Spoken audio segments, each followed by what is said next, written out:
For almost a whole year, from 1854 to 55, the world's greatest powers just threw everything they had at one Russian city, Sevastopol. What was supposed to be a quick, decisive campaign turned into this brutal, year-long siege, a terrifying preview of modern war. And believe it or not, it left behind a legacy of myths and trophies that are still with us today. Okay, let's get into it. We're going to explore how this whole grinding conflict unfolded. But you're going to want to stick with me, because at the very end, we are going to answer this exact question. And let me tell you, it involves Britain's most prestigious medal for valor, and a story that pretty much everyone gets wrong. So why all the fuss over this one city on the Crimean Peninsula? Well, it's pretty simple. It was the home of the Tsar's Black Sea Fleet.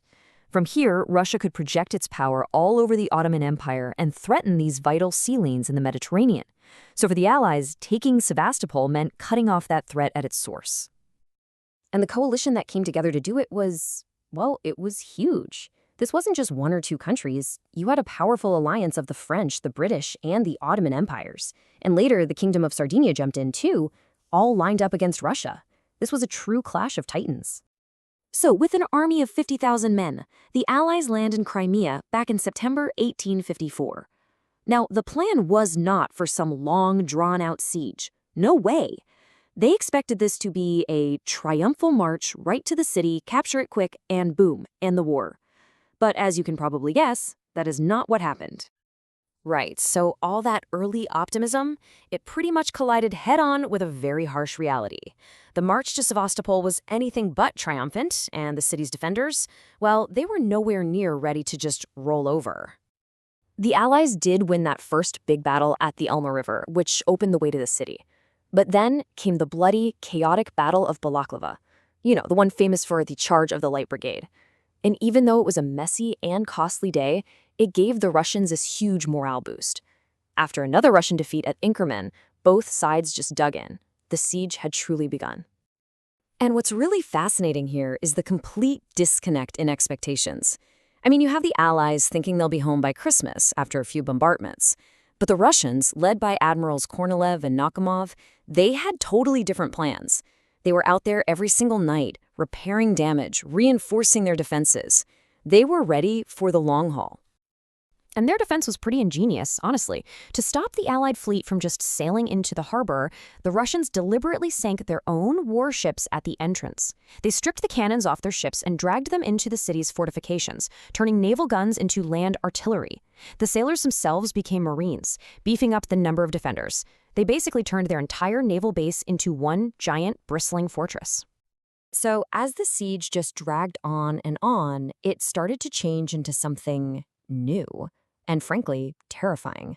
The battlefield became this maze of trenches, and the biggest enemy wasn't the bullets. It was the brutal winter and the rampant spread of disease. You know, this quote just says it all. Their chief engineer, a guy named Edward Totleben, had the Russians dig these elaborate networks of rifle pits in trenches. And so the Allies, they were forced to do the same. The fighting became this deadly close-quarters nightmare over just inches of ground.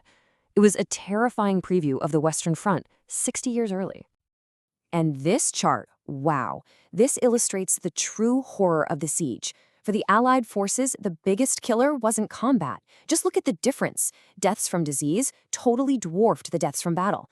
A brutal winter storm wrecked camps and supply lines, and in those freezing, muddy trenches, things like cholera, dysentery, and scurvy just ran wild. But winter couldn't last forever. With renewed determination and a crucial new advantage, the Allies got ready for one final, overwhelming push to break the stalemate and finally take the city. So what broke the stalemate? Technology. The British built a 24-mile railway, all the way from their supply base right up to the siege lines. This was a logistical miracle. All of a sudden, they could move hundreds of heavy cannons and what felt like an endless supply of ammunition to the front. It completely tipped the balance of power. And this new railway allowed the Allies to just unleash overwhelming firepower. On September 5, 1855, they started their sixth and most severe bombardment. The scale was just unprecedented. They were using a massive battery of 307 cannons. And the barrage was just relentless. Over the next few days, Those 307 guns fired in an incredible 150,000 rounds into the Russian defenses. They were systematically pounding the entire city into rubble. The human cost for the defenders was just catastrophic. We're talking 2,000 to 3,000 casualties every single day under this barrage. No army can sustain that kind of loss for long. Then it happened, the final infantry assault on September 8th. The key to the entire city was this massive fortification called the Melikov Redoubt.